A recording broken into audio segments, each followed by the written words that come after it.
მოგესალმებით მეგობრებო, მე კუბლა ვარ, ეს ჩემი YouTube არხი ფაუსტია და დღეს ახალ ეპიზოდს წერ თქვენთვის. ჩემი სტუმარი იქნება ნატა ოსიკმაშვილი, რომელიც 8 წელია გერმანიაში ცხოვრობს, ჩამოვიდა ოპერის პროგრამით, გააკეთა სოციალის პროგრამა, შემდეგ დაიწყო ერთი აუსბილდუნგი, მეორე აუსბილდუნგი და ახლა სწავლობს უნივერსიტეტში ბიზნეს ადმინისტრირებას. ძალიან დიდი გამოცდილება აქვს, ჩემი ესეთ ბევრს აინტერესებს გზა უნივერსიტეტამდე, პროგრამებზე ვისაუბრებთ, იმედი მაქვს, რომ ინფორმაციული იქნება ეს ყველაფერი, გამომხევით გავიცნოთ ერთად ნატა ოსიკმაშვილი. დროებით.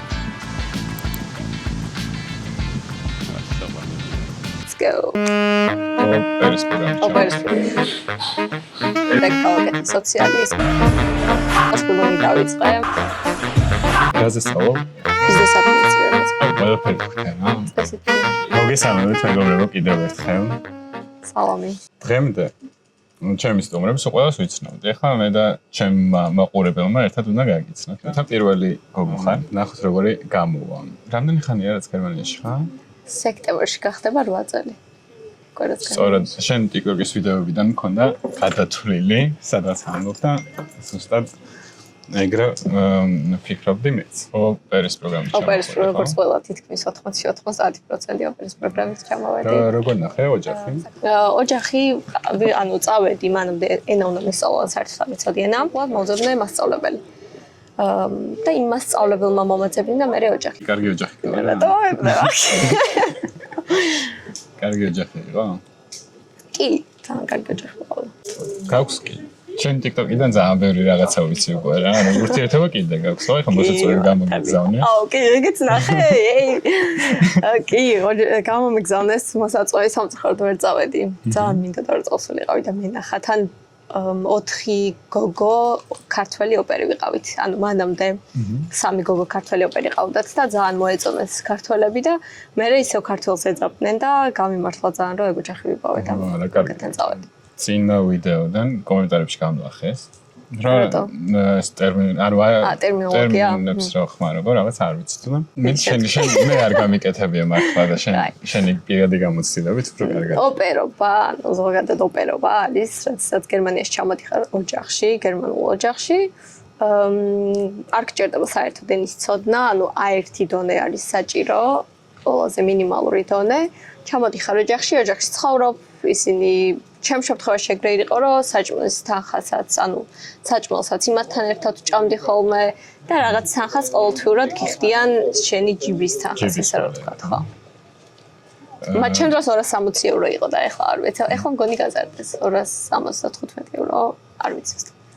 დავწერ. თუ სტანდარტია დაიწერება აქ. როგორი ოჯახი იყო ეს ზოგადად? ძალიან კარგები იყვნენ. თავიდან ჩემთვის იმდენ სტრესული იყო, იმიტომ რომ გერმანული საერთოდ არ ვიცოდი და მარტო იას ვეუბნებოდი ხოლმე, რომ რაღაცას მეკითხებოდნენ, მეუბნებოდნენ, ვთანხმდებოდი ხოლმე და მე რო ვფიქრობდი მეთქი რა უთხარი და ანუ ეგ იყო პირველი 3 თვე იყო ძალიან სტრესული.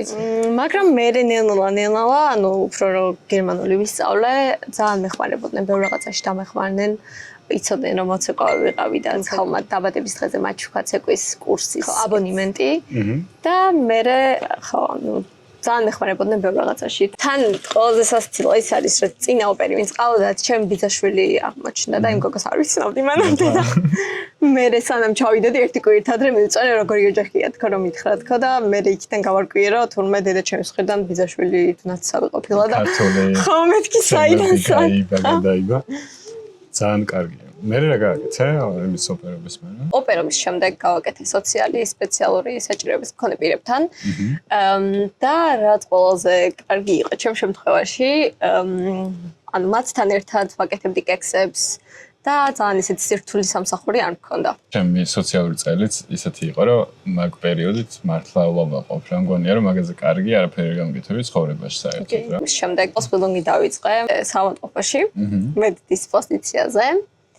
მაგრამ ძალიან რთული აღმოჩნდა. ჩემი საერთოდ არ იყო და 6 თვის შემდეგ გადავწყვიტე რომ სხვა ანუ შემეცვალა პროფესია.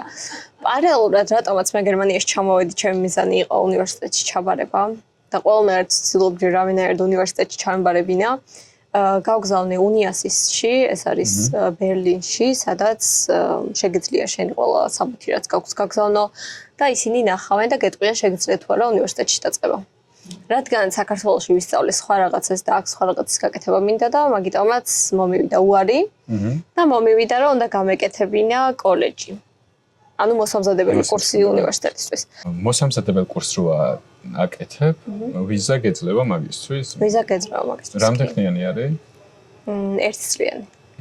და მუშაობის უფლება გააქვს მაგ პერიოდში? მუშაობის უფლება გააქვს როგორც სტუდენტებს აქვთ ისე მუშაობის უფლება, ისევე რამდენი სიხდიდი მაგ მოსამზადებელი კურსისთვის? 6 თვეში ერთხელ, ანუ სემესტრულად იხდი და სემესტრი მოიცავს 6 თვეს და ვიხდიდი 500 ევროს თვეწდები ხო. და ეგ შეიძლება პირდაპირ, ანუ სკოლას რო ამთავრებ საქართველოში, ანუ საშუალო განათლება რო გსრული, აქ რო ჩამოხვალ, შეგიძლია ეგ მოსამზადებელი კურსი გააკეთო და მე დაიწყო უნივერსიტეტის სწავლა ეგრევე და ანუ ორ შემთხვევაში ალგემაინ ანუ საერთო არის თუ რამე კონკრეტულის გააკეთე? კონკრეტული გავაკეთე, ანუ არის კურსები 4 კურსია, M კურსია მედიცინის განხრით, T არის ტექნიკის განხრით, V არის wirtschaft, ანუ ეკონომიკის განხრით, ეკონომიკა თუ ეკონომიკური თუ ეკონომიური. ეკონომია. მე მიტყოდი ეკონომიკურს. კაი, გაგულანძღოთ. ანუ ყველა სფეროს რაღაც თავისი ის აქვს, ხო? და იმის მიხედვით სწავლობ უკვე საკნებს, რაც შენ მომავალში დაგჭირდება უნივერსიტეტში. ოკეი, და მან დრო მიგიღონ მაგ მოსამზადებელ კურსზე, ყველას იღებენ საერთოდ თუ გამოცდა უნდა ჩააბარო, მანამდე, ანუ მან მიგიღონ გამოცდა უნდა ჩააბარო, ჩემ შემთხვევაში და აქ თვითონ ჰანოვერში არის მათემატიკა. ყოველ შემთხვევაში ჩემ დროს ეგრე იყო მათემატიკა და გერმანული უნდა ჩაგებარებინა და ეგრე ხვდებოდი მაგ კურსზე და ჩემ შემთხვევაში ის იყო რომ 300 კაციდან მხოლოდ 14 კაცი აიყვანეს და ანუ რთულია იყო. ორჯერ გაქვს ბოლოს გამოცდა. ერთი არის კურსის დასამთავრებელი გამოცდა და ბოლო არის თლიანი წლის გამოცდა და იმ გამოცდების ქულებით უკვე ხვდები უნივერსიტეტში. ეს ჩემი შედეგები გავაგზავნე მე უნივერსიტეტში და ამიყვანეს. ყველა უნივერსიტეტში შეგეძლო გაგზავნა? ან შეიძლება იმათ რომ არა ეყოლოთ, ხო? შეძლო კი რა. ფერმენ გააგზავნა? არა. მარტო ერთ უნივერსიტეტში. სადაც გააგზავნა? სადაც გინდა იქ დაიწყე. რაზე სწავლობ? ბიზნეს ადმინისტრირებას. რამდენი ხნიანი? 7 სემესტრიანი, ანუ 3 წელიწადნახევარი. უნივერსიტეტში საქართველოში სწავლობდი? საქართველოს და სწავლობდი. აქ ისწავლე. რა განსხვავება? ძალიან დიდი. ჯერ პროფესორების, ანუ აი პროფესორების ცოდნა. მანდ და დავიწყოთ ხა იმაზე არ ვამბობ საქართველოს ცოდები არიან, მაგრამ აი აქ სხვანაირად გიდგებიან. საქართველოში კიდე ისე იყო, რომ აუცილებელი იყო დასწრებოდი. საგანს, ანუ რა თქმა უნდა მნიშვნელობა აუცილებელია მისულიყავი უნივერსიტეტში. აქ შეგიძლია არც მიხვიდე, შეგიძლია ბოლოს პროუთ გამოსა ჩააბარო და ან ძალიან სხვანაირად გიდგებიან, უფრო უკეთესად გიდგებიან, ცოდნის დონეც ძალიან მაღალია საქართველოსთან შედარებით. მუშაობის უფლება გააქვს ყველას? მუშაობის უფლება მაქვს კი და მუშაობ. ანუ იდეაში შეგიძლია რომ როცა სწავლობ უნივერსიტეტში, ეგ შენი სწავლა შენ დააფინანსო, ხო? კი, ანუ მე ჩემი თვალფინანსა, ყოველთვის ჩემი თვალკე. ეს წინასწარი შესატანი შენ არ დაგჭირვებია, ხო? კი, დამჭირვებია. დაგჭირვებია, ხო? ანუ მანამდე კოლეჯის პერიოდში. რამდენია ეს აი? მაშინ წინასწარი შენატანი არ არის, ეგ არის პროუთ თანხა უნდა დადო, ხო, ანგარიშზე და მაშინ 10200 евро იყო დაახლოებით. ახლა მგონი გაზარდა. ოკეი. და იმ თანხას ყინავ და შეგიძლია, ნუ მე ის თანხა ჩემი არ იყო, მადლობა იმ ადამიანს, ვინც ეგ თანხა მასესხა. და ის თანხა რა თქმა უნდა უკან დაუბრუნე, საერთოდ არც 1 ცენტი არ დამიხარჯავს. ეს უკვე დაუბრუნე, რომ ბოლომდე არ გჭირდება ეგ თანხა რომ ანგარიშდება. იმ შემთხვევაში გჭირდება, როცა არ მუშაობ. მე რადგანაც მუშაობ და ანუ ის თანხა მჭირდებოდა მხოლოდ დასაწყისისთვის, სანამ სამსახურს ვიპოვიდი და სანამ მომივიდა და საბუთები სადაც ეწერებოდა რომ შეგიძლია მუშაობა მანამდე. ანუ მინი ჯობს აკეთებ, ხო? ეხლა არა, ეხლა მუშაობს ეხლა მუშაობს სტუდენტურ სამსახურში, ესე რომ ვთქვათ, work-student job. როგორი, ანუ რისი უფლება გაქვს მაგ მუშაობის უფლები? შეგიძლია ყველგან იმუშავე, ხა მუშაობ. რამდენი საათი, ანუ ხოლმე გულისხმობ რა, რამდენი საათი გაქვს მუშაობის უფლება, რამდენის გამომუშავების უფლება? გამომუშავება შეგიძლია რამდენიც გინდა, იმდენი გამომუშავო, მაგაზე არ არის. მართალია 20 საათი გაქვს მაქსიმუმ კვირაში. შენ რამდენს იყენებ? 15. ანუ 5 საათი კიდე შეგვიძლია რომ დაგასწრებ. 5 საათი კიდე. დამატებით ნუ ხო იცი ცეკვაზეც ვარ. მან ზელბშტენდიშ უნდა გამეკეთებინა.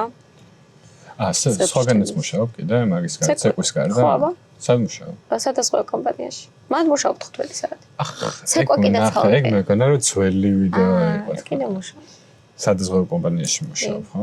პროდუქტ ვერ დავასახელებ. გავიგე, ხო და იქ გამოგლანძღეს რომ რატო არ ასახელებდა რაღაცა, ხო? ხო, ამ TikTok-ის გვერდზე კომენტარებში რომ რომელი სხვადასხვა კომპანია ხალხურაში გაინტერესებთ ეგეთი. ხო, ანუ და ისე რომელი ნატას ბევრ სხვა ნიჭთან ერთად ცეკვის ნიჭი აქვს და ძალიან კარგად ცეკვავს. არის ცეკვის მასწავლებელი? კი. ძალიან ბევრი მოსწავლე ყავს. იმდენი მოსწავლე ყავს, რომ დავინახე შემეშინდა. ძალიან ბევრი იყვნენ. და როგორი მასწავლებელი არის?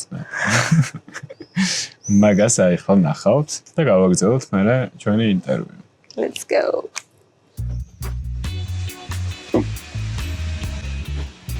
ისეთი ოპერატორია, რომ მე ეს ფაგრაფებს ვიჩი. იგარას, იმას რომ პრესას. მოდი დავიწყოთ. მე და შენ. სანამ გოგოები მოვლენაში მოგვიწევიან. ბაზარია მე. და გასწავლე.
მოდი ახლა გერმანელებზე მითხარი ზოგადად რა წარმოდგენა შეგექმნა ამ პერიოდის განმავლობაში.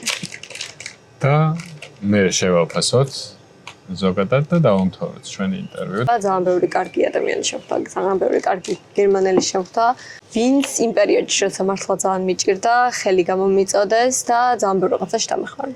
ანუ გამოცდილებები ძალიან ინდივიდუალური არის, შენ შეიძლება რაღაც ისეთი შეგემთხვას, რომ უცებ იფიქრო, რომ საშინელება რაღაცა, ვიღაცებს გონიათ, რომ აქ რაღაც გარყვნილების ბუდი არის და რაღაცა და არ ვიცი რაღაც. ალბათ როგორი სხვანაირი წარმოდგენები აქვთ, მაგრამ არის ინდივიდუალური. მაგრამ ფაქტი ის არის, რომ და ჩემი ვიდეოებიდანაც ნახავთ, რომ ძალიან ბევრი ადამიანი არის, ვინც აქ თავიანთი თავი იპოვეს, თავიანთი გზა იპოვეს და მზად არიან იმისთვის, რომ დღეს უკვე თამამად გადადგან შემდეგი ნაბიჯების ხოვრებაში. სულ ხედავ, რომ ძალიან ბევრი ხალხი ჩამოდის, მოდიან და ანუ ამის საშუალებას რო გვაძლევს ეს ქვეყანა, მე პირადად ძალიან ვაფასებ მაგას და ყველას უსურვებ, რომ თავიანთ მიზანს მიაღწიონ. მაგ თემას ზოგადად ანუ ვეცდები, რომ ძალიან არ ჩაუღმავდე, მაგრამ ჩემი პოზიცია რო იცოდეთ, ეგ არის და ეგრეა. გამოიწერეთ ნატას TikTok-იც, Instagram-იც, Facebook-იც და გამოიწერეთ Faust-იც. Faust-ი აუცილებლად უნდა გამოიწეროთ, ჩემი მაყურებლების 97%-ს გამოწერილი არ გაქვთ არხი და რა ამბავია. წარმოტევებს გისურვებ ყველაფერში საერთოდ ძალიან ბევრ რაღაცას აკეთებ.